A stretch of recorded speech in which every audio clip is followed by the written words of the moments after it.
Rindu kami padamu ya Rasul, rindu tiada terperi.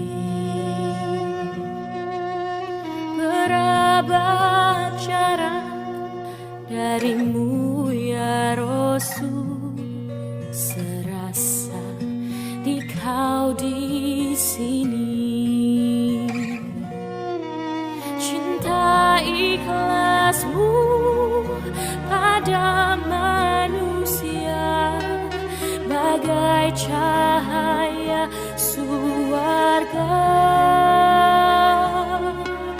Dapatkah kami membalas cintamu secara bersahaja? Rindu kami padamu ya Rasul, rindu tiada terperi.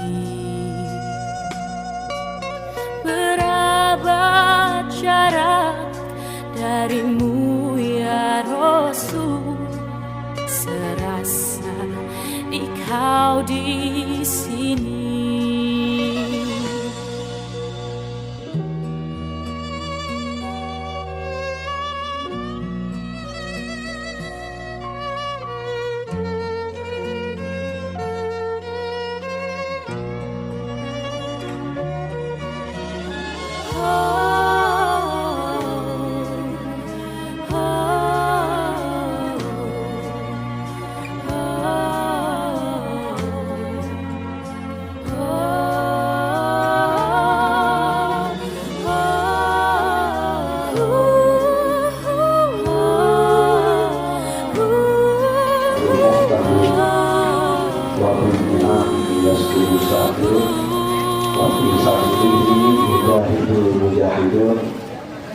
Wa ashhadu an la ilaha wahdahu la syarikalah al-malikul haqqul mubin wa ashhadu anna muhammadan abduhu wa rasuluh al-mab'usu rahmatan lil alamin.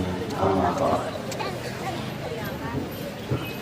Puji syukur Allah dengan qudrat irodat inayah dan rahmatnya kita masih diberi kekuatan oleh Allah untuk melakukan kewajiban kita telah bulu ini. Silaturahim, mudah-mudahan majelis zikir ini mendatangkan keberkahan kepada kita semua dan Allah menurunkan sakinah, ketenangan batin kepada kita semua. Ikhwatul iman rahimakumullah, tema kajian kita tentang konsekuensi kekayaan dalam syariat Islam. Ukuran kekayaan itu berkembang dan dinamis. Di zaman sekarang yang disebut kaya itu orang yang memiliki 3 aset. Pertama, aset finansial, yang punya duit, Pak, ya. Orang kaya itu pasti punya duit, ya, punya uang. Yang kedua, punya aset fisik, banyak tanahnya, banyak rumahnya, banyak mobilnya, gitu ya. Yang ketiga, ini yang mungkin kurang dimiliki, cara yaitu punya aset hak intelektual atau kekayaan intelektual. Itu pun disebut aset kekayaan. Profesor B.J. Habibie sudah wafat, tetapi dia dan keluarganya punya hak manfaat dari hak cipta. Profesor Habibie dia punya teori tentang bagaimana pesawat itu ketika di ketinggian tertentu tidak akan retak. Dia punya ramuannya, teori beliau itu akhirnya digunakan oleh perusahaan-perusahaan pesawat di Eropa, dan itu dilindungi secara hukum. Dia mendapatkan hak intelektual. Nah, hari ini hak intelektual lisensi, hak paten, merek, ya. Itu disebut lisensi. Ketika kita memiliki 3 aset itu disebut kekayaan. Dan ingat, ketika kita memiliki kekayaan itu punya konsekuensi dalam syariat. Maka karena kalau miskin tidak ada konsekuensi. Nah, betul. Kemudian duit dan kehaji kumah bisa bayar dari urutan kumah, orang berdoa karena hayat bisa tahun sekali. Jadi berbahagia orang-orang miskin. Tidak punya beban kewajiban. Makanya dalam sebuah hadis orang miskin itu masuk surganya duluan daripada orang kaya. Karena mau dihisab bagaimana, mau pertanggung jawaban, mobil kita boga, imah ge jadi kontraktor, dan mau pertanggung jawab gimana? Harta warisan nggak ada. Jadi berbahagialah orang-orang miskin. Ya, memudahkan orang masuk surga, walaupun bukan hanya itu masuk surga, yang penting makan akhlaknya baik, bersih hati. Tapi orang kaya itu agak berat. Kenapa? Ya tadi pengadilan akhirat itu memeriksa min aina iktasabahu ila aina anfaqu. 2 pertanyaan urusan uang mah. Dari mana kamu peroleh uang itu, lalu disalurkan ke mana? Bapak siap nanti diaudit oleh malaikat, oleh bukan KPK, oleh malaikat. Iya, harta 500 miliar di mana wae, jelaskeun ka kami. Terus disalurkeun ke mana? Nah, eta nu repot teh anu seueur kekayaan teh gitu ya. Tapi dalam bentuk boga duit di dunia riweuh. Mending loba duit biar bahagia ya. Nah, selanjutnya Bapak, definisi kekayaan itu ahli keuangan mengatakan orang kaya itu adalah ketika dia memiliki passive income. Jika orang kaya mah memiliki passive income.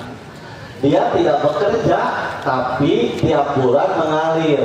Kenapa? Kontrakannya loba, mobil direntalkeun, gitu ya. Jadi passive income itu dia tetap harta itu mengalir. Inilah yang disebut dengan kekayaan sejati. Tidurnya juga berdampak kepada dolar. Orang kaya mah cicing lagi ngalir, gitu ya.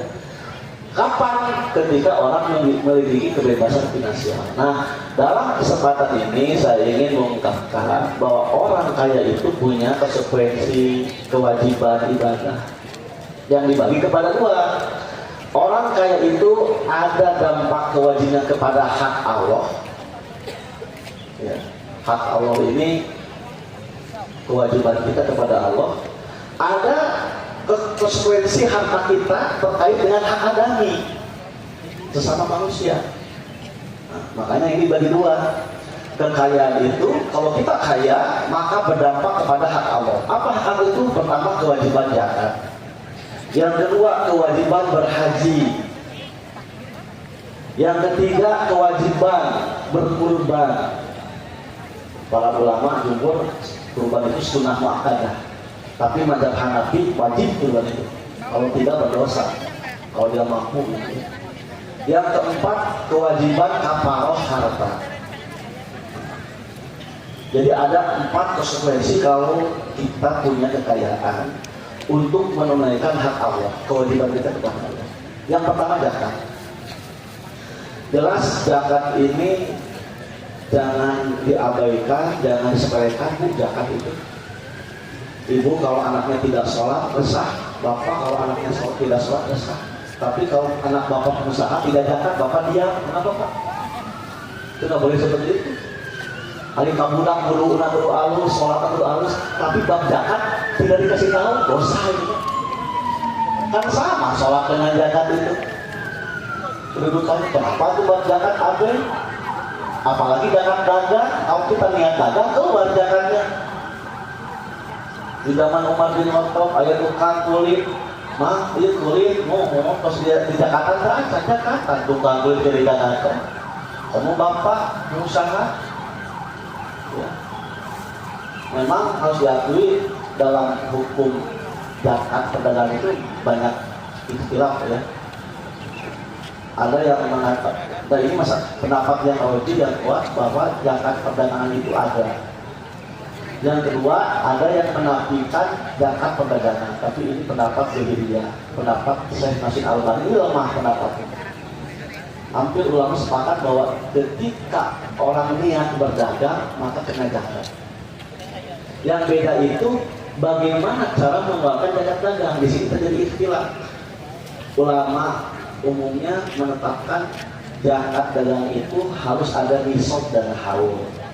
Ketika aset barang dagangannya itu senilai 85 gram, kalau Dewan Islam 90 gram, maka wajib mengeluarkan zakatnya 2,5%. Dan ada haul setahun sekali. Itu pendapat umumnya seperti itu. Tapi ulama kita ketika meneliti ternyata kaget, pendapatnya berbeda dengan hampir ulama. Ustaz Abdul Qadir Hasan, Dewan Islam Persis menetapkan bagi ulama kita ketika menyimpulkan zakat dagang itu tidak ada nisab, tidak ada haul. Ketika bapak niat dagang, senajan dagang bala-bala, dagang bubur, keluarkan 2,5%. Walaupun ini banyak yang protes, Ustaz. Kan abis itu dagang roti, abis itu orang miskin, mana disengajakan? Ini pedagang mikro bagaimana? Kalau pedagang yang besar oke lah gitu ya. Tapi kami pedagang kecil kok kena zakat. Kalau nggak ada ukuran nisab, ya memang seperti itu. Karena tadi ada riwayat bahwa tukang kulit dia kulit jangan, padahal kulit gitu. 2,5%. Tetapi kalau kita agak berat dan rumit, Ustaz Aceh kalau Ilham dalam bukunya Fatwa Jakarta, bagi orang pedagang kecil masih berat, keluarkan saja infaknya dulu, ya, sesuai dengan kemampuan. Tapi kalau terukur, keluarkan. Misalkan ibu dagang bakso sehari laku 100 mangkok, sama kok 1.000, berarti seberapa? 1 juta. Nah, keluarkan 2,5% dengan 1 juta. Cara ngitung lagi beda-beda. Ayat dina harga jual, ayat dina modal, berarti 2,5%. Karena memang syariat tidak membatasi. Ustaz mau ngitungna dina modal enggak? Kerjaan bakso orang sabarana. Modal teh Ustaz 2 juta berarti 2,5%. Kan Ustaz dagangan lagi laku. Mana kosong malu minjangan. Tidak ada ceritanya kata Rasulullah orang itu miskin berkurang gara-gara zakat. Ustaz Aceh memakai akal, pakai iman. Berapa ya? 2,5% lah, itu gede 2,5%. Hebatnya aliran si Ahmad Humus, Ahmadiyah aliran sesat oge wani ngawarkeun kewajiban zakatnya 20%. Aliran sesat. Pengikut Ahmadiyah malah mesin nanti rusak, saya bakal ngabang. Jadi dalam duitnya. Kenapa? Karena anggotanya loyal. Kewajiban 20%. Kurang anu bener, kurang sunat hanya terwani 2,5%. Pasti hitung-hitung gitu. Tuh aliran si Humus.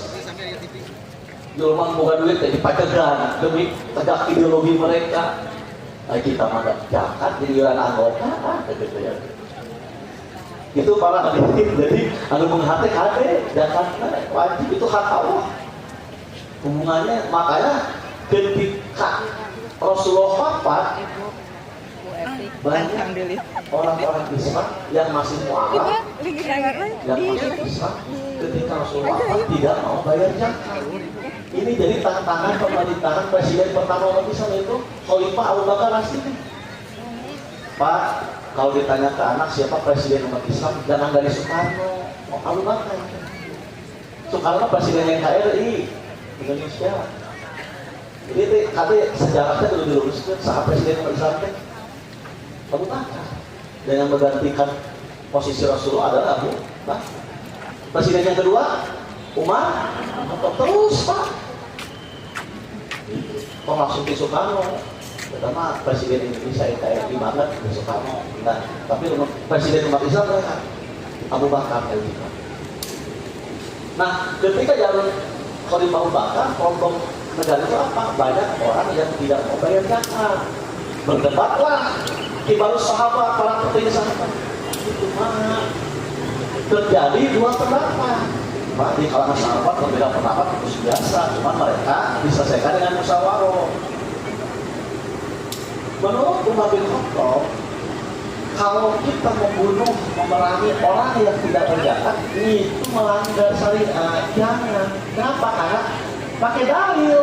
Karena Rasulullah menyampaikan kalau orang sudah masuk Islam, maka kehormatannya, hartanya harus dijaga. Nggak boleh diremut, main perang-perang kan kesadaran. Itu perspektif Umar bin Khattab. Kalau perspektif Abu Bakar tidak. Sholat dan zakat itu sama dengan sholat.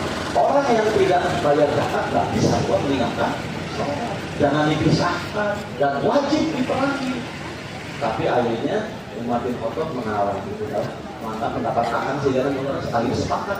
Dan ternyata kata para sejarawan, istihad Abu Bakar dengan memerangi orang yang tidak bayar zakat, maka wibawa negara Islam semakin kuat. Justru kalau negara lemah, udah harus keras negara gitu ya. Ketika Umar tegas, siapa yang tidak membayar zakat? Perang. Mulai syariat rakyatnya gitu ya. Nah, kenapa sebagian tidak mau bayar zakat? Nah, ini ada peninggalan jahiliyah. Jadi orang-orang yang belum Islamnya terdidik, kan ketika Rasulullah wafat, Fatu Mekah sebelumnya banyak orang Arab masuk Islam. Tidak semua paham agama. Imannya juga belum kuat. Makanya ketika Rasul wafat, mereka tidak mau bayar zakat. Kenapa? Karena doktrin mereka, zakat itu sama dengan upeti. Upeti itu persembahan rakyat kepada raja. Ketika rajanya nggak ada, wafat ya udah, tidak ada kewajiban upeti. Maka sebagian umat Islam yang belum paham, ketika Rasul wafat, ngapain zakat? Karena Rasulullah sudah. Mereka tidak paham. Padahal Rasul sendiri itu cek bapak-bapak literatur sepakat Rasulullah dengan keluarga itu haram menerima dana zakat. Kan sahabat-sahabat nggak boleh menerima zakat asal 8 asnaf kategorinya. Rasul sendiri itu khususnya Rasulullah, istrinya, anak dan keturunannya tidak boleh menerima dana zakat.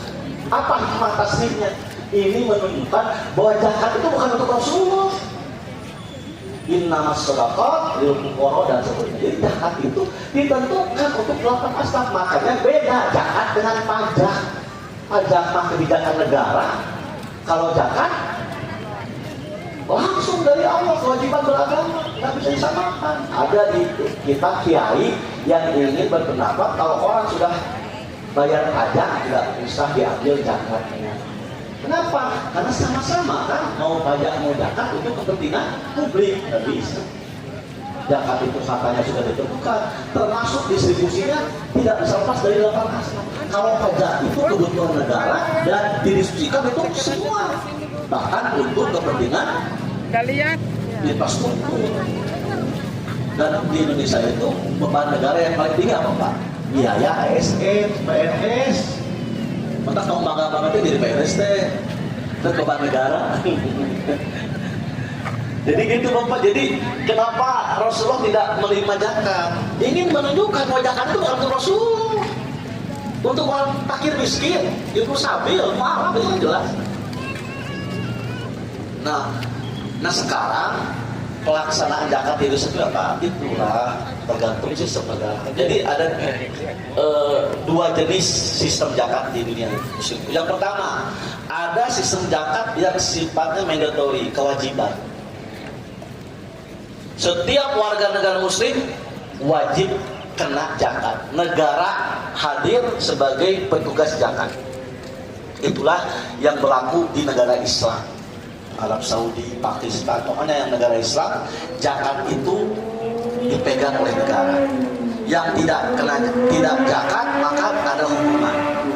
Kalau di Indonesia zakat itu voluntary system, sukarela, kesadaran.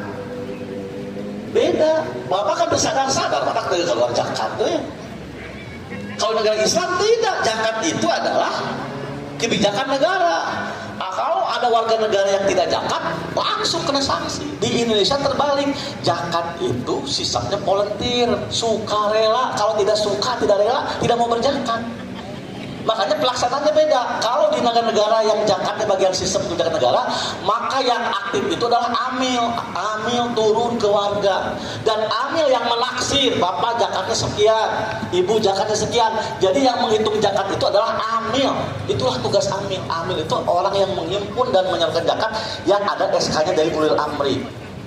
Kata punten, kalau ada ustadz yang suka menghimpun zakat, menyalurkan sorangan, tapi ilegal. Ilegal, nggak boleh. Sadajar kiai. Dan zakat mah harus lewat amil. Siapa amil? Yang diberi SK oleh ulil amri. Ulil amri kita ada dua, ada negara, ada jamiah. Selama bapak dituliskan oleh jamiah itu sudah termasuk amil. Nggak bisa. Bapak karena punya yayasan gitu ya, nyimpun zakat, nggak bisa. Bapak amil bukan.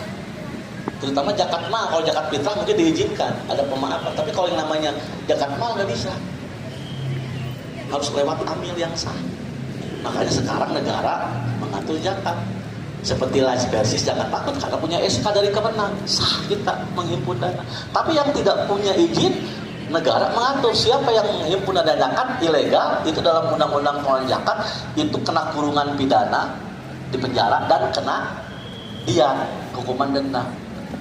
Anu ngambil zakat ilegal, tapi anu bayar zakat tidak ada hukuman di Indonesia. Di negara Islam terbalik, orang yang tidak bayar zakat padahal punya kewajiban zakat itu kena hukuman. Ya itulah kadang-kadang beda setiap negara. Di Indonesia mah, kenapa zakat itu potensinya masih lemah? Karena voluntary system, kesadaran. Makanya di Malaysia yang zakat itu jadi kebijakan, kewajiban, bayar zakat itu seperti bayar listrik, ngantri. Di kita mah justru zakatnya kesadaran, datang ke kelas, bapak bayar zakat, iya zakat, itu nggak boleh. Yang hitung zakat sekian itu amil yang naksir. Makanya kata Imam Al-Mawardi, dulu petugas zakat itu datang ke rumah-rumah warga, cing ditinggalin Pak Haji, dong mana sabari hiji. Iya, ayat 38, atau can kena, gitu kan? Jadi si amil teh datang ke Pak Haji, dong mana sabari hiji, ayat 38. Saksi payuna datang, Pak Haji, dong mana sabari hiji, ayat 38. Ini pengemplang zakat ya, memang 40. Jadi nggak aja nunggu dompet 38 we. Karena tidak kena nisab. Mun 40 kan kena banyak. Ya nggak aja nunggu 38 we si Pak Haji teh. Katingali mung zakat teh. Gitu ya. Jadi ingatkan kepada anak-anak Bapak, apalagi pedagang ya. Zakat itu kalau ditinggalkan harta kita akan berkah. Sanksi juga tegas di zaman Abu Bakar, dibunuh, dihukum, tahanan yang tidak mau bayar zakat itu. Yang kedua, kewajiban berhaji. Bapak kalau sudah punya ongkosnya ke haji, Pak, sampai ke Singapura 3 kali, ke Malaysia 2 kali, ke Thailand 5 kali, aing kada itu loh. Kan ada ya di kita, dan siap pusat, dan siap nawana, duit kos aya, gitu ya. Masih covid kos aya, kan syarat haji itu pertama sehat fisik, ya. Yang kedua keamanan, yang ketiga perbekalan. 3 saja. Jadi istiqomah haji mah 3, sehat fisik, yang kedua keamanan. Urusan keamanan itu tergantung suasana politik, izin pemerintah. Kayak covid kemarin ya udah, tos daftar bapak teh gitu ya, sehat, tapi pas covid itu mah keamanan tidak terpenuhi gitu ya. Nah, ketika terpenuhi istiqomah haji, bapak tidak mau, dosa. Karena haji itu puncaknya rukun Islam. Kenapa haji itu rukun Islam yang kelima? Karena dalam haji itu terkumpul 2 ibadah, ibadah badannya dan ibadah maliyah. Jadi ibadah itu pertama ada ibadah badannya, ibadah fisik. Kenapa sholat rukun Islam kedua? Karena sholat itu ibadah fisik yang murah, enteng. Cukup modal mukena ibu mah, ya. Sholat. Kenapa saum itu ibadah fisik yang setelah sholat? Karena saum itu lebih berat daripada sholat. Karena ibadah saum itu kan berat, kan? Apalagi kita ahli sehah wa barakah, harus tahan. Malas puasa. Makanya berat. Nah, ibadah berat yang itu ibadah maliyah, namanya zakat. Kenapa zakat itu rukun Islam yang keempat? Karena termasuk ibadah yang berat. sholat mah tadi siap wae, saum siap wae, dan modal saeutik, bahkan tanpa modal gitu ya, saum sareng sholat mah. Kalau zakat mah enggak, berat. Kenapa? Karena manusia itu karakternya pelit.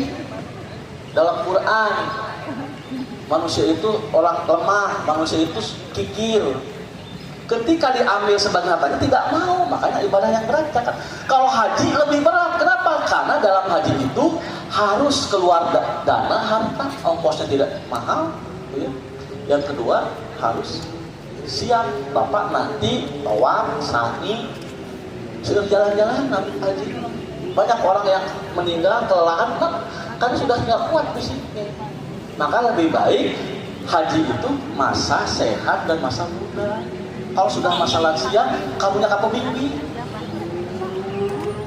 Iya, kudu tidur dulu.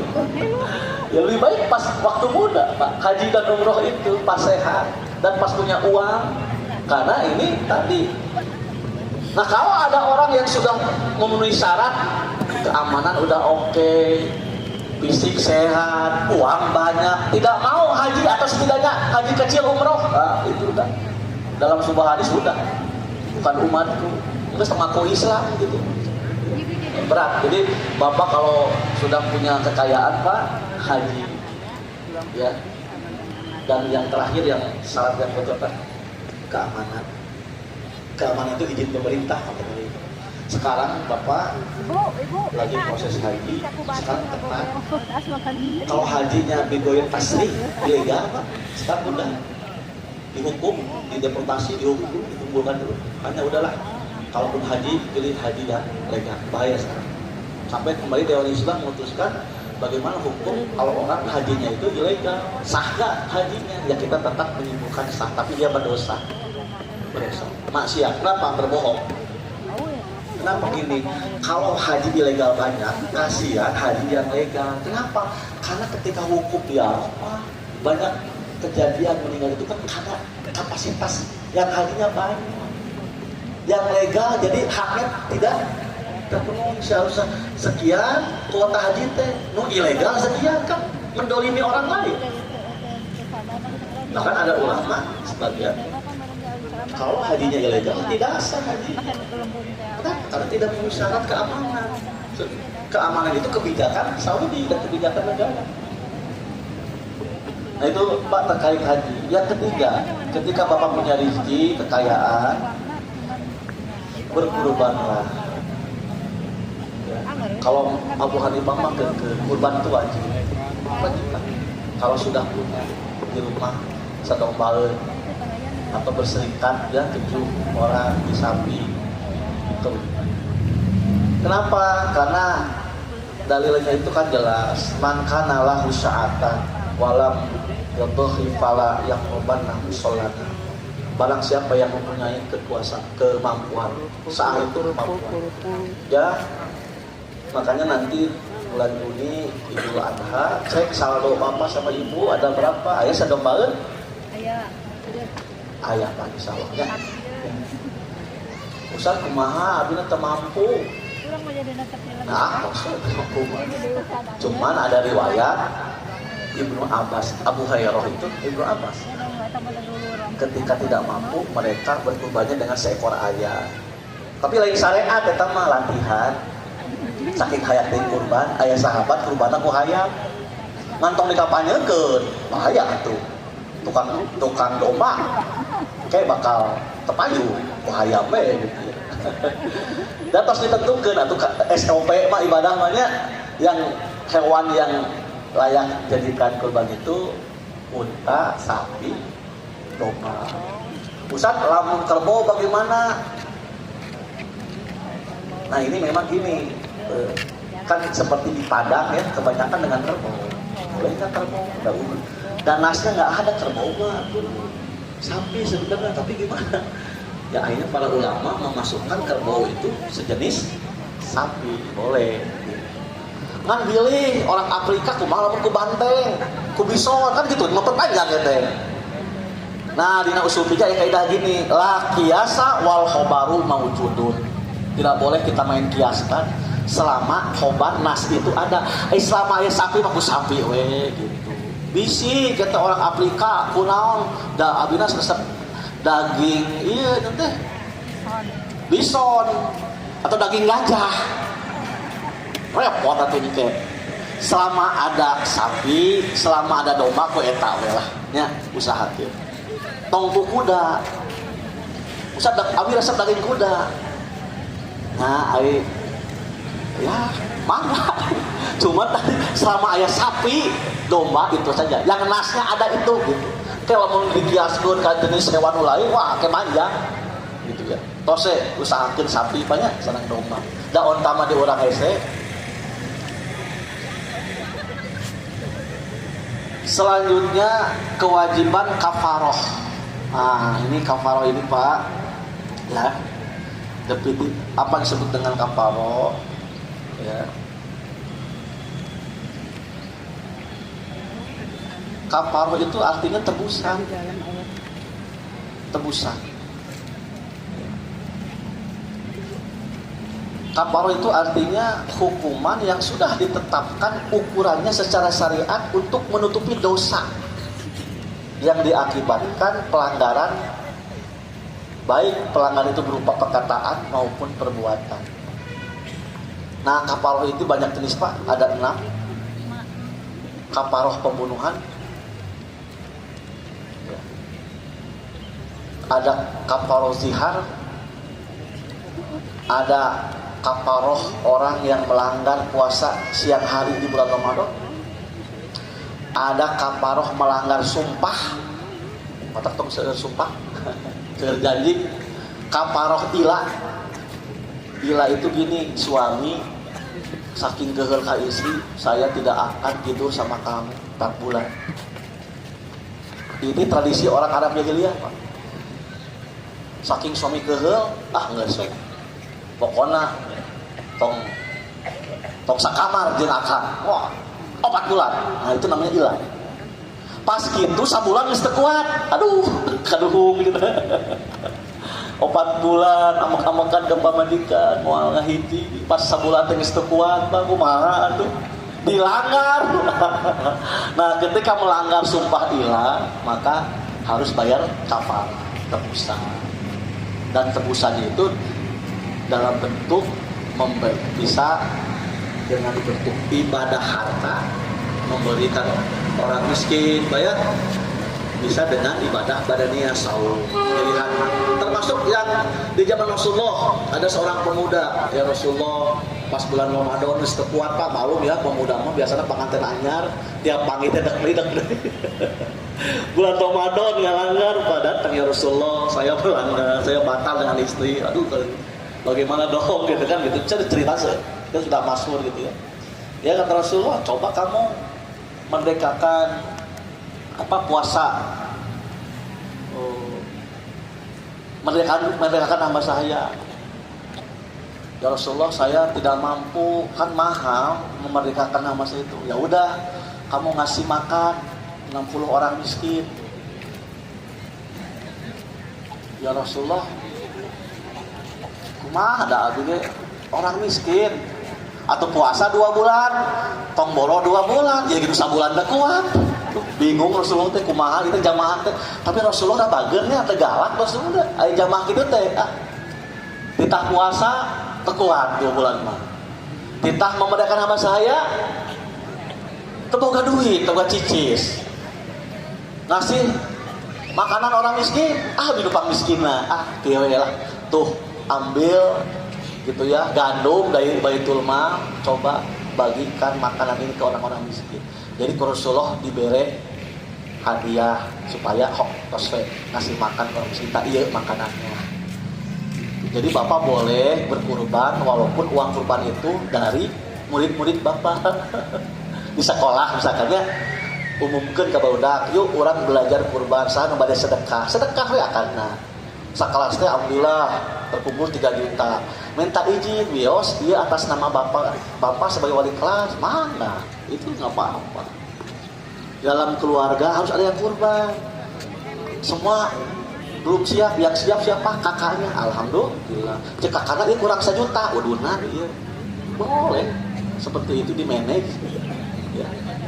Ini juga dia melanggar, dia tidak punya makanan, Rasul kasih tak sama kamu bagikan. Jadi kalau kafaroh itu tebusan, dan kafaroh ini memiliki unsur ibadah dan unsur ibadah sosial. Jadi para pakar ekonomi Islam, kehebatan syariat itu apa? Syariat itu punya dua sisi. Dia selain penghambaan, pengabdian, kan ibadah itu semua unsurnya adalah penghambaan, pengabdian. Sholat kita, doa kita, haji kita, ritual yang menunjukkan untuk dekat dengan Allah, untuk ingat kepada Allah. Tetapi di dalam syariat Islam pun ada ibadah yang basisnya adalah sosial. Itulah salah satunya adalah kafarah. Ya, jadi ketika banyak yang melanggar sumpah, ada yang melanggar tadi saum sehari, justru berkahnya adalah bagi orang-orang miskin yang mendapatkan jaminan sosial. Nah itu hebatnya syariat. Jadi hukum denda ini oleh syariat diizinkan, hukum denda. Nah sekarang yang namanya hukum denda itu menjadi hukum yang prioritas dan utama di negara-negara maju. Di negara-negara maju, orang-orang barat itu sudah jarang menggunakan hukuman fisik, kebanyakan hukuman denda. Bapak meludah sembarangan di Singapura, udah kelihatan kamera, denda. Merokok sembarangan, denda. Melanggar lalu lintas, sudah semua pakai CCTV, kecepatannya melebihi batas, langsung didenda, keluar ke rumah. Makanya orang kapok melanggar di negara-negara maju. Paham? Mereka bukan negara Islam, tapi penegakan hukumnya jalan. Kenapa? Karena hukumannya bukan hukuman fisik, tapi hukuman tebusan harta, repot. Ada jamaah kita ke Singapura bawa rokok, dibungkus rokoknya teh kapangi di bandar, wah itu dendanya. Kalau bapak bawa rokok dibuka, mungkinnya rokoknya masukkan itu nggak apa-apa karena sudah dibuka, sahabat dibuka aman. Ini enggak. Bawa rokok kan mahal, rokok di Singapura teh dibungkus, dibundel gitu ya, langsung dendanya itu melebihi berapa kali lipat rokok. Nah di negara seperti Singapura atau yang kena tertib, karena hukuman dendanya jalan. Di urang mah hukuman dendana di lapangan nego, eta masalahna. Dihapuskan ke korek api, tidak masuk ke negara. Nah itu. Jadi hukuman itu di negara maju mah pemasukan negara. Tapi karena hukumannya berat, jadi dengan kadang-kadang lebih baik hukuman fisik, hukuman denda. Nah Islam itu mengakui ada hukuman fisik, ada hukuman denda. Selanjutnya Bapak, kewajiban kekayaan terhadap hak adami sesama manusia. Yang pertama, kalau Bapak berhutang wajib melunasinya. Larangan menunda-nunda hutang itu jelas bagi yang mampu bayar. Hutang itu tidak terlarang, hutang itu diizinkan kalau ada kebutuhan dan ada kemampuan bayar. Bahkan dalam sebuah hadis, barang siapa yang punya hutang niatnya melunasi, maka Allah mudahkan rezekinya. Karena di kita punten loba cicilan aja niatnya bade kabur. Tetap mau berkah ku Allah bakal dimiskinkan gitu. Tapi Bapak banyak cicilan tapi niatnya ingin lunas, insya Allah akan cepat melunasi. Jadi hutang itu tidak tercela. Yang penting ada kebutuhan al-hajah. Nah di kita kebanyakan berhutang itu bukan terdesak, tetapi karena untuk kepentingan tersier. Motor hayang nu alus, HP hayang nu alus, laptop hayang nu alus, imah hayang anu tipe alus, nyicil. Kan hutang itu dua, ada hutang yang halal, ada hutang yang haram. Hutang yang haram itu basisnya riba. Bapak bertransaksi dengan lembaga konvensional yang basisnya bunga, itu hutang yang haram. Hutang yang halal itu adalah hutang dari proses jual beli, tapi akhirnya jadi hutang. Namanya al-bai' bitaksid, jual beli cicilan. Seperti tukang kredit orang Tasik dulu ke kampung-kampung mawa katel, mawa kompor, ibu-ibu langsung beli, dicicil tiap itu teh hutang. Cuman hutangnya halal karena akadnya jual beli, ada barang. Tapi kalau hutang itu murni membungakan, itulah riba. Nah, jadi riba teh naon misalnya tanya duit lalu ditentukan kelebihan di awal, bunganya sekian, itu teh riba. Badai nu ngalakukeun rentenir, bank emok, bank keliling, atau bank. Yang penting karakter riba itu ketika ada pinjaman, tidak ada iwan atau link aset, tidak ada barang, lalu ditentukan bunganya, kelebihannya, itulah riba. Pelakunya bisa jadi ketua DKM, bisa Pak Haji Artos, ya duit masjid nyatu hoko ya 5 juta kan bunganya sekian, tidak tenir sanajan duit DKM ya. Maka muncullah konsep Islamic Banking, Al-Masraf Al-Islami, Bank Syariah. Bank itu apa? Bank yang operasionalnya menggunakan akad-akad syariah dan menghindari konsep bunga. Karena yang namanya bunga itu baik bunga bank, bunga cicilan yang berbasiskan utang, oleh para ulama hampir semua lembaga ijtihad mengatakan itu riba alias haram. Kan dulu Hasan membolehkan, itu ijtihad Hasan dulu, bahwa bunga bank itu boleh. Ada alasan itu ijtihad beliau. Ya. Dan saya kaji kenapa Hasan membolehkan bunga bank. Pertama, karena bunganya kecil, itu alasannya. 2%, 3%. Karena Hasan berkeyakinan riba yang haram itu yang karakternya adafan mudhafah. La taqulu riba adafan mudhafah. Jangan kamu memakan riba yang berbunga-bunga. Nah, Hasan melihat di zaman beliau bank itu pertama, bank itu adalah bank negara. Ya, motifnya bukan hanya bisnis tapi sosial. Karena yang namanya orang yang butuh dana pasti kemana? Yang paling terhormat, ke lembaga keuangan. Bapak kalau butuh dana jangan ke mertua, Pak, repot. Kalau Bapak pinjam uang ke teman, repot Pak, bisa memutuskan silaturahim. Banyak orang putus silaturahim gara-gara hutang. Lebih baik hutang itu ke lembaga, ke bank. Kenapa? Karena ke bank itu ada regulasi, ada aturan main. Kalaupun Bapak telat macet, ada aturannya. Lalu ada jaminan. Lebih baik hutang itu ke bank, Pak. Yang penting Bapak sesuai dengan 5C. Pertama, karakternya baik, Bapak itu baik, checkingnya lancar tidak. Yang kedua, kondisional, kemampuan bayarnya ada. Yang ketiga, kolektoral, ada jaminan. Hutang itu tidak tercela. Makanya ayat yang paling panjang ayat hutang. Yang tercela itu adalah anu Allahumma maksakeun. Kemampuan bayar eueuh, jaminan nu batur nginjem heula eueuh, ributun gitu mah. Kan Rasul sendiri pernah hutang ke orang Yahudi. Rasul itu hidupnya itu pernah kaya, pernah miskin. Jadi Pak, para nabi itu dibagi 3. Ada nabi yang sejak kecil tos kaya. Nabi itu kaya, itulah Nabi Sulaiman, Nabi Daud. Ada nabi yang ditakdirkan miskin seterusnya. Ada. Sahabat pun sama. Nah, ada kalangan nabi dan sahabat pernah miskin, pernah kaya. Pernah kaya, pernah miskin. Itulah Nabi Muhammad. Kalau Nabi Isa itu nabi yang paling miskin. Kan pernah dengar Nabi Isa. Kalau Nabi Sulaiman itu mah tileutiknya sebenghar. Ya. Kalau Rasulullah alhamdulillah beliau pernah dalam hidup yatim, lalu jadi pengusaha besar, sukses. Ya. Rasulullah itu melamar Siti Khadijah konon itu dengan 10 unta merah. Maharnya unta merah teh mun dikopi ka ayeuna Mercy, Pak. 10 mobil Mercy. Aya artis di urang anu maharna kan di urang mah gagah, mahar separakat alat salat atuh murah. 50.000 ge bisa. Tong daek ibu-ibu murah kalina lamun maharna separakat alat terkesan islami, lain islami itu mah. Kalau mampu ya maharnya harus bagus. Kalau tidak mampu kan cuman istri yang baik adalah istri yang memudahkan mahar. Nah, kembali lagi. Jadi hutang ini diizinkan. Yang penting ada kemampuan bayar dan ada itikat baik. Yang ketiga al-hajah, karena ada kebutuhan mendesak. Ya.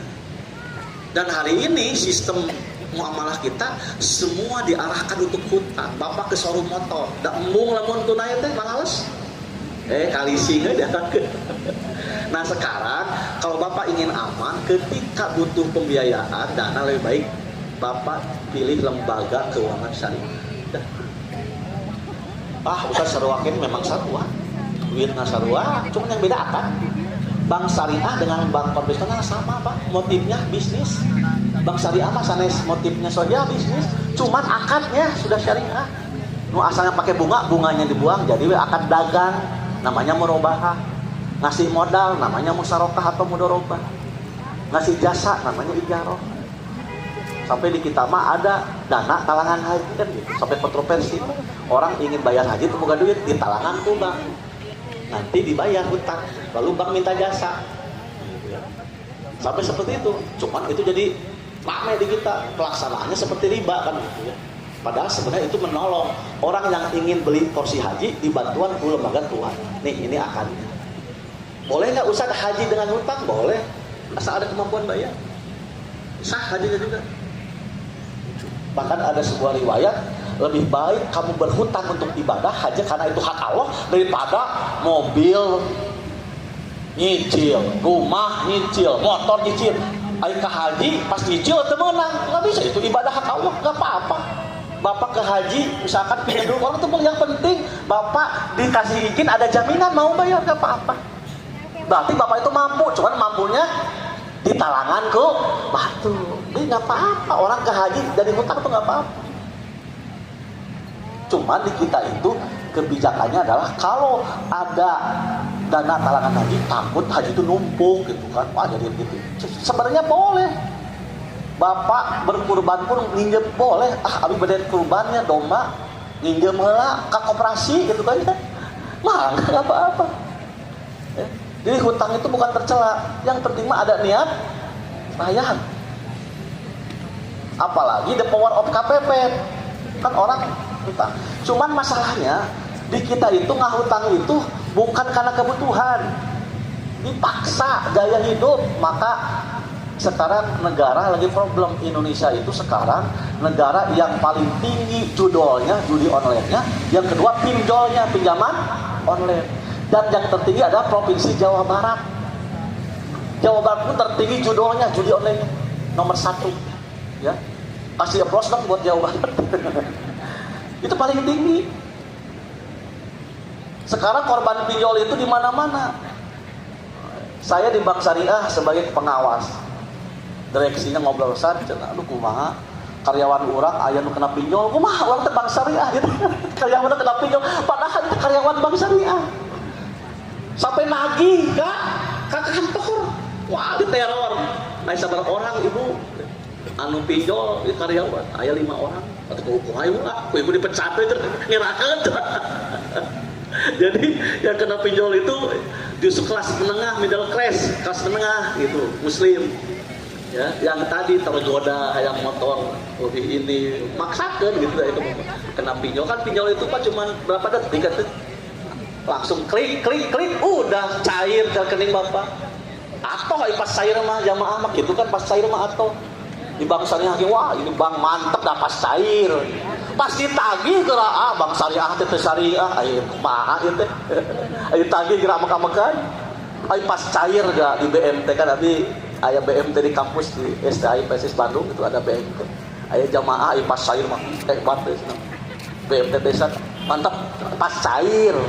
Pas ditagih alamak atuh teh syariah cenah BMT teh kumaha ieu teh. Pas ditagih nyebut BMT teh syariah. Abi ge moal kabur cenah Ustaz menagih wae. Justru kasihan saya sebagai pengurus koperasi kalau macet kan saya jadi korban. Itu kan uang siapa? Uang penabung pihak dana ketiga. Saya harus tanggung jawab kembali lagi. Bapak macet, saya yang cerekan atuh jeung manajemen ke. Ustaz mana tabungan abi? Oh iya saya kenal ini udah mau kabur atau Ustaz atau kalem aja gitu. Bukan masalah kalem. Kalau uang nggak masuk merusak struktur keuangan. Kita percaya Bapak teh orang baik, tapi tolonglah perhatikan kami kasihan. Justru kalau macet pusing ya pengurus gitu kan, tuh anggotanya ditagih. Makanya hutang itu jangan banyak berhutang lah. Kalau Bapak tidak sanggup zaman. Karena apa? Dengan hutang itu banyak yang memutuskan silaturahmi. Nah, ketika Bapak mampu bayar, menunda-nunda itu dolim. Ketika Bapak ngasih hutang orang lain ini memang one prestasi, bangkrut, lalu Bapak memaksakan, Bapak dolim. Termasuk orang yang punya hutang, mampu bayar tapi tidak mau menunda, Bapak dolim. Itu syariat itu seimbang. Hak yang memberikan hutang dan hutang itu seimbang konsepnya. Kalau si yang punya hutang itu ada masalah, maka kasihlah waktu. Ya, diurang kan main jabel wae, kau kasih waktu, kasih solusi. Kalau di dunia perbankan ada restrukturisasi gitu ya. Bisa jadi tenornya itu ditambah, memudahkan supaya hutangnya penting masuk. Tapi bapak juga dolim. Bapak punya cicilan hutang, bapak mampu bayar, bapak tidak mau mihrakeun lain. Itu dolim. Maka bapak ketika punya hutang dan mampu menunda-nunda, itu melanggar hak adami, hak orang lain. Itu termasuk dosa. Yang kedua, kafaah dalam pernikahan. Nah, maksudnya apa? Tapi ini bukan wajib. Ketika bapak menikahkan putri bapak, pertimbangkan urusan hartanya. Kurusak kuku. Ya. Dalam hadis itu, takhayyaru linutafikum wankihul akfa wa ankihu ilayhi. Pilihlah tempat untuk mani kalian, artinya menikah itu harus selektif calon perempuan, dan nikahilah orang yang sepadan. Nah, sepadan itu pertama yang paling diapil perempuan adalah sepadan itu agamanya. Muslim dengan muslim. Bahkan para ulama sepakat kalau wanita muslim nikah dengan non muslim itu hakikatnya berzina seumur umur. Hati-hati Pak, karena kita itu banyak artis perempuan muslim nikah dengan laki-laki non, nggak apa-apa. Yang penting kan cinta. Masa cinta dilarang? Bukan masalah itu. Ini syariat. Pokoknya putrinya muslim haram mutlak menikah dengan non muslim. Tapi di zaman Rasulullah, pemuda-pemuda muslim boleh nikah dengan pemudi ahlul kitab. Kenapa? Tetapi ingat, di zaman itu syaratnya apipah. Pemudi Nasoro Yahudi yang apipah, yang soleh, yang baik, yang bersih, tidak sembarangan gitu ya. Tetapi di zaman Umar bin Khattab ada fatwa kebijakan, pemuda muslim lebih baik nikah kepada pemudi muslim. Dulu syariat awal itu diizinkan laki-laki nikah dengan perempuan ahlul kitab, karena ada misi islamisasi, karena banyak orang masuk Islam lewat pernikahan. Di Indonesia, kenapa Islam diterima? Pertama, jalur perdagangan. Yang kedua, jalur pernikahan. Orang Arab terkuat dagang di Nusantara, nikah dengan wanita pribumi. Alhamdulillah. Jadi pernikahan itu politik sebenarnya. Nah, di sejak awal, kalau pemudi jangan, karena perempuan itu lemah. Kalau perempuannya muslim, laki-laki yang muslim itu lemah. Bisa jadi anak-anaknya akan mengikuti agama bapaknya, termasuk istrinya akan mengikuti bapaknya, banyak kejadian murtad. Tapi kalau laki-lakinya muslim, perempuannya non muslim, bisa jadi kuat, bisa jadi yang non itu masuk Islam. Nah, Indonesia alhamdulillah mengambil prinsip itu. Nah, yang kedua, kafaah dari sisi nasab. Pak, kalau bisa bapak nikahkan putri bapak itu dengan satu kultur, satu budaya. Bukan haram, kata ulama, kafaah itu anjuran. Kenapa wanita Arab jarang nikah dengan orang Indonesia? Tidak sekupu, nurunkan, ngarusak keturunan. Nu asal Marancong kan jadi kader aja loh macamnya. Nu asal Jaragung jadi parendek, makanya sekupu. Tapi tidak haram karena di zaman Rasulullah ada. Nah, yang ketiga, pertimbangkan kekayaan. Jangan sampai ngaku-ngaku pemuda benar, perempuannya ningrat, orang kaya, dinikah sama pemuda, pas gitu kelihatan miskin, itu bisa dibatalkan itu nikahnya, nipu. Lebih baik harus sekupu orang kaya dengan orang kaya. Tapi saya bukan kewajiban, ini pertimbangan saja. Karena di zaman Rasulullah ada seorang pemuda yang miskin nikah dengan seorang perempuan orang kaya dan dia ikhlas menerimanya. Itu silahkan. Jadi pertimbangan agama, yang keempat pertimbangan kesalehan. Kalau soleh dengan soleh deh Pak, pejinah dengan pejinah ada apa gitu? Pejinah dengan pejinah lagi. Mun santri dengan santri deh Pak, mesti beda ini. Banyak mohon maaf ini kalau di pesantren yang perempuan itu nikahnya jeung pemuda dipanggil di jalan, padahal bukan santri ya. Akhirnya kan banyak mohon maaf, ada yang mulus si suaminya hijrah ngaji, tapi ada yang cerai. Karena apa? dalam sebuah hadis, kalau keluarga itu ingin baik, maka Allah akan memberikan tafakuh fiddin, memahami agama. Ada istrinya soleh, ahli pengajian, suami, nah, terapal bab fikih, terapal syariat. Ketika menyelesaikan masalah, ketika konflik, susah Pak. Tapi kalau suaminya tafakuh fiddin, paham agama, istrinya sama, insya Allah, ketika ada masalah teh, ya tidak pakai manajemen nafsu, pakai syariat, pakai hukum. Makanya sepupu itu lihat aspek dari sosial pendidikannya juga. Itu. Punten bila ada anak bapak dokter misalnya, calon suaminya misalkan hanya lulusan itu pertimbangkan, takut, gitu ya. Tapi selagi itu bukan kewajiban. Ya. Cuman kenapa ada hikmah tasrihnya harus kapan? Ya tadi. Jangan sampai di tengah perjalanan karena perbedaan kelas gitu Pak ya. Jadi tapi kalau ridho ya silahkan.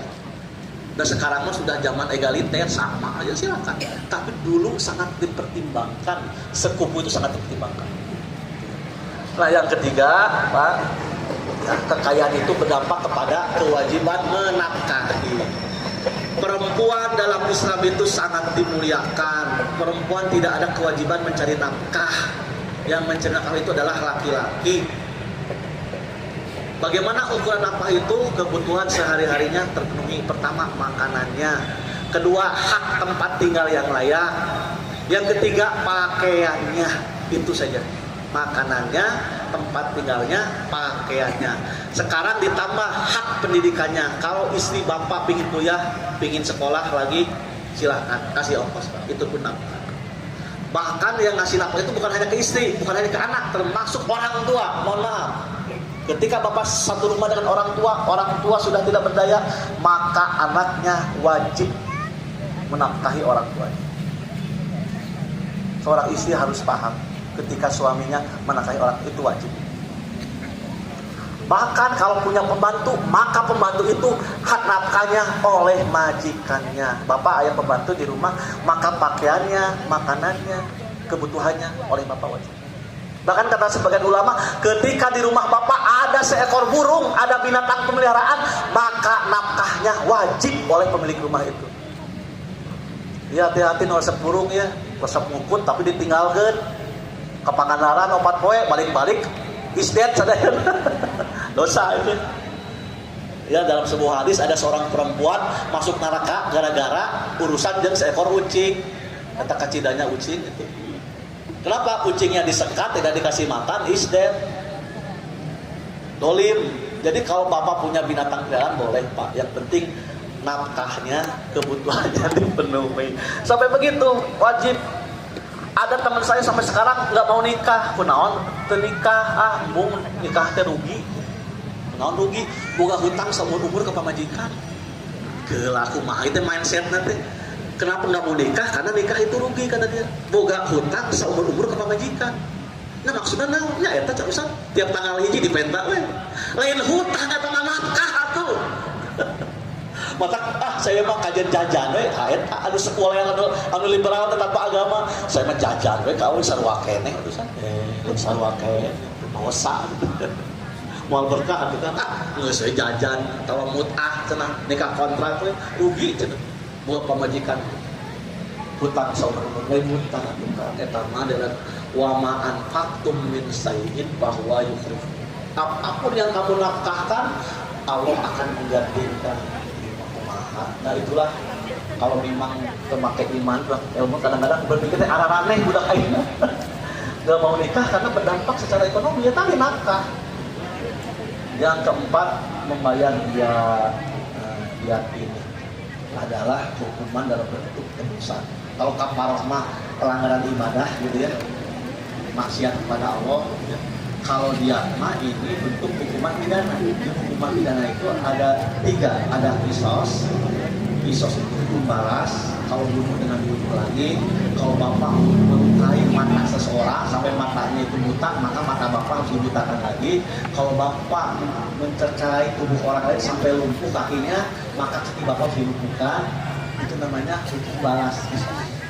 Dan ini peninggalan dan memusak sampai menjadi kebiasaan hukum jahiliyah oleh syariat Islam masih dilegalkan. Ya.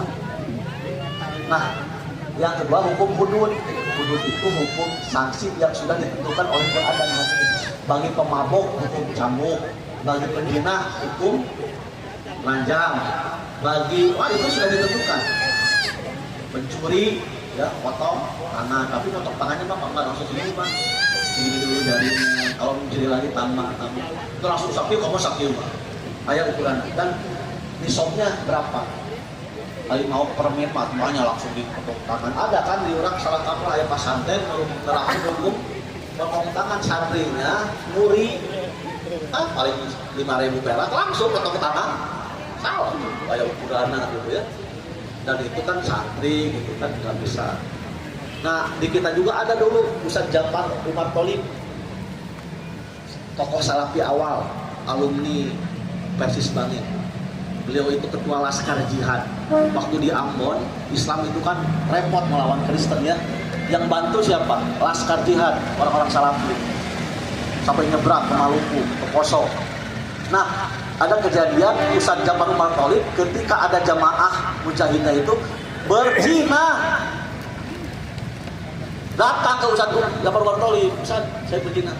Dia dengan saya ingin dihukum ranjam. Dihukum ranjam sama Ustaz Jafar Tholib. Dirajam sampai meninggal. Karena kan bentuk pertobatan itu adalah hukum ranjam.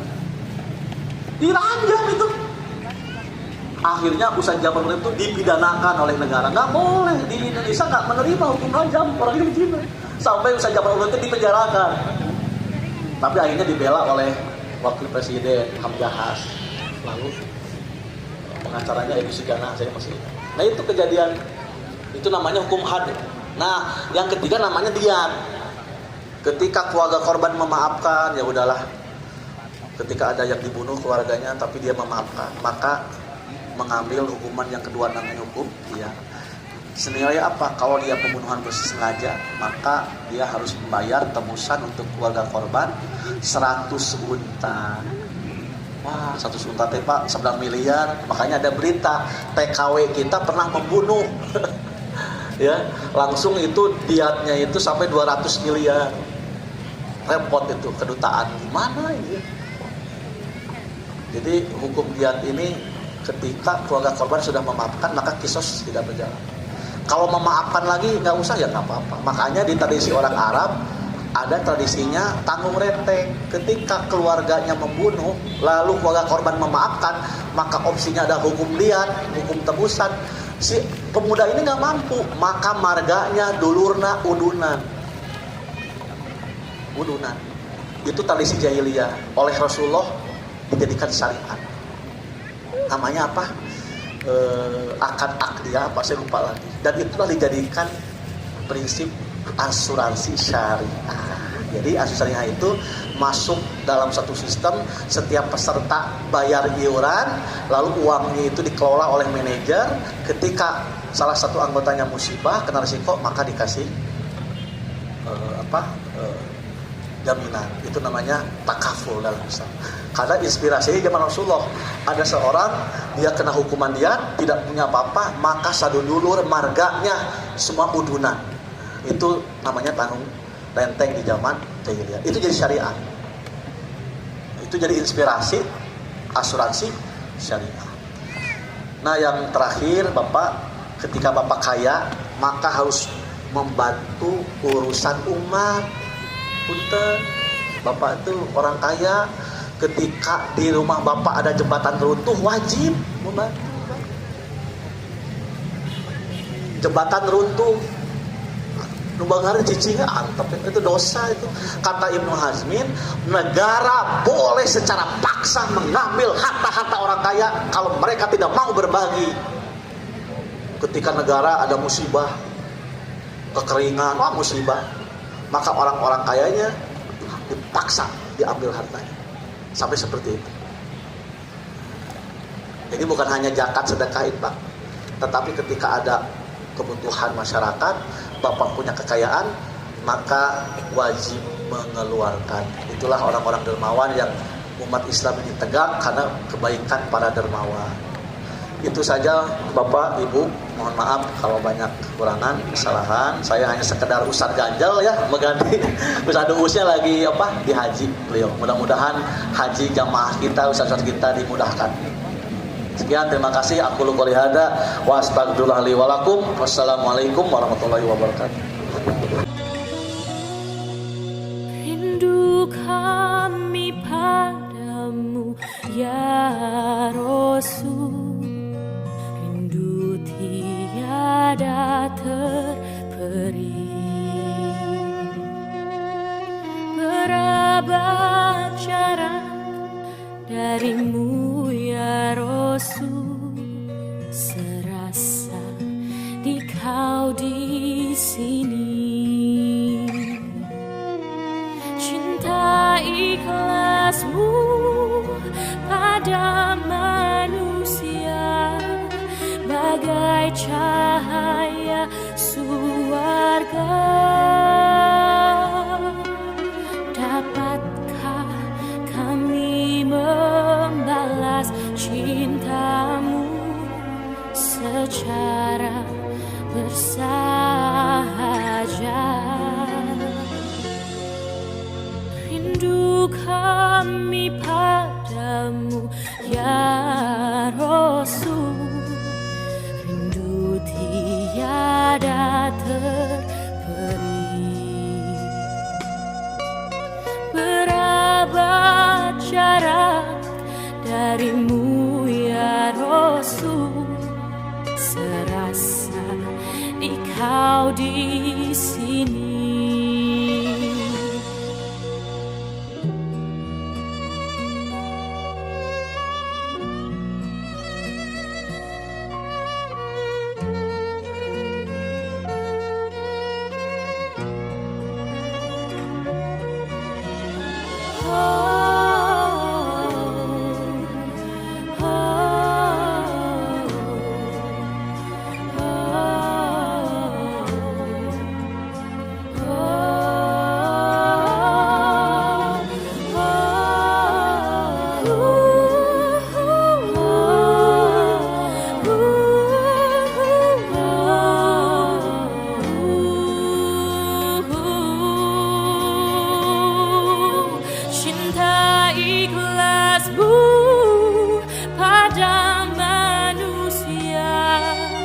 Bagai cahaya surga,